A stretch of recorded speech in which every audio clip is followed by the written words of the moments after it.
So yesterday was insane as far as like the news cycle.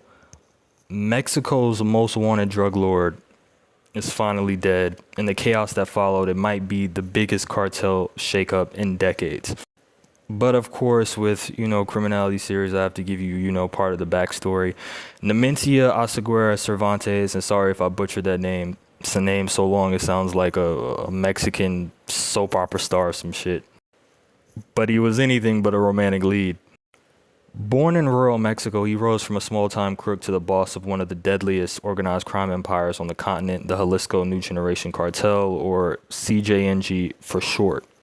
And under his leadership, CJNG became a multi-billion-dollar cartel active in 30-plus Mexican states, moving fentanyl, meth, cocaine, and plenty of chaos. Weaponized like a third world army with rocket launchers and drones, very brutal and militaristic in nature.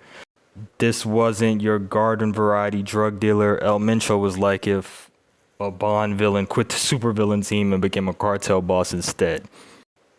So for years, there was a $15 million US bounty on his head, and that's more than some Hollywood actors get for a Netflix cameo. How he operated was interesting. He was, infamous for being extremely secretive, violent, and ruthless, and better at hiding than Waldo in a crowd of Adidas stripes. The CJNG under him, they surged into rival territories and even outgunned local police with heavy weapons that shouldn't exist outside a war zone. And at one point, they were controlling supply chains from production zones in Mexico straight into distribution networks across the United States. This wasn't small-time turf war stuff. This was transnational organized crime at industrial scale. So obviously, we have to tackle what happened yesterday, the recent operation.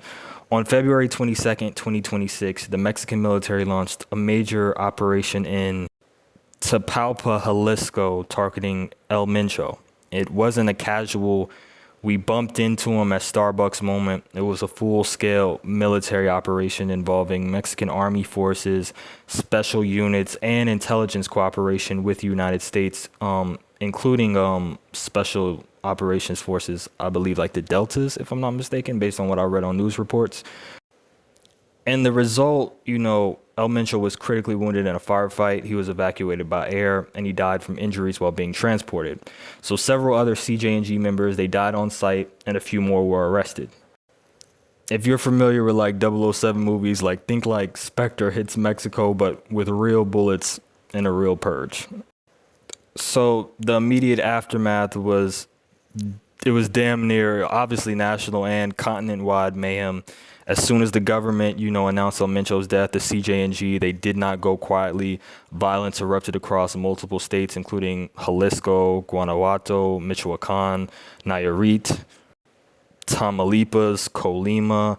There were some videos I saw on the timeline at the Guadalajara National Airport where they had stormed in and just started shooting up the whole place. Everybody was running. It was complete chaos. So, these cartel fighters, they set vehicles and stores on fire. They blocked highways. They caused so much chaos that the airlines, they canceled flights to key airports like Puerto Vallarta and Guadalajara. Citizens were told to stay inside while the streets turned into a war zone. This is the kind of retaliation you see in movies, except here it's real and it's happening now. Like when they told Dirk to go slide for Vaughn, this is the type of shit that they meant.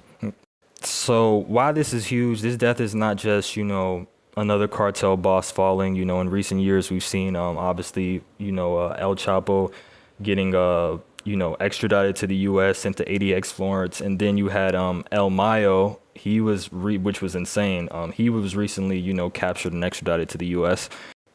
But El Mencho's CJNG, they've overtaken the power structure that was the Sinaloa cartel. They've, become one of the most powerful cartels in decades. I would argue the most powerful cartel.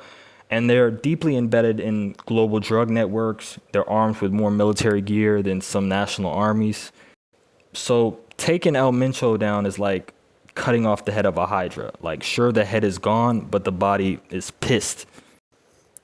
But here's like a funny but true moment. Like, let's be honest. After decades of rumors, sightings, fake videos, and memes, El Mencho was basically damn near the Mexican Bigfoot.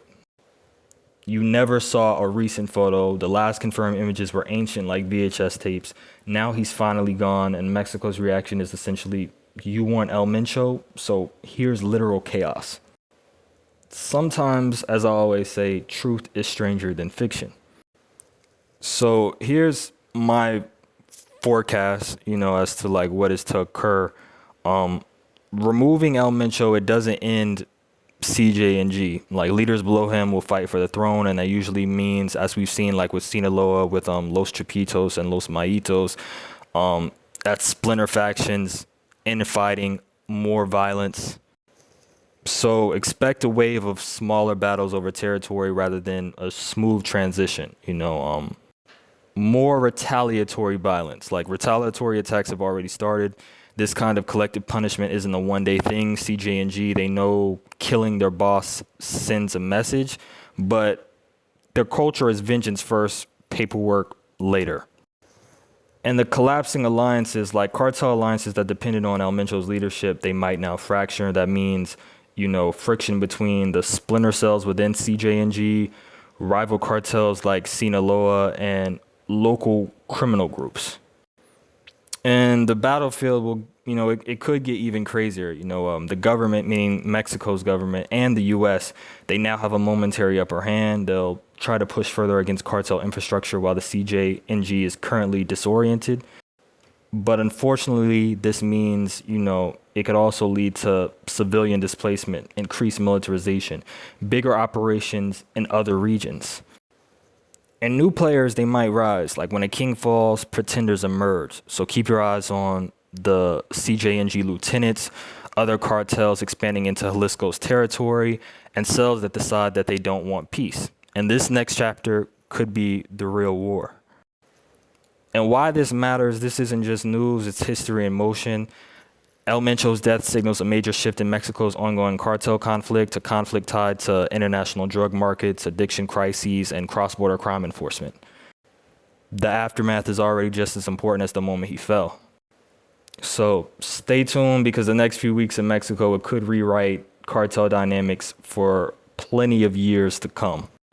That's the story behind the headlines. This is 404 Lord Criminality series.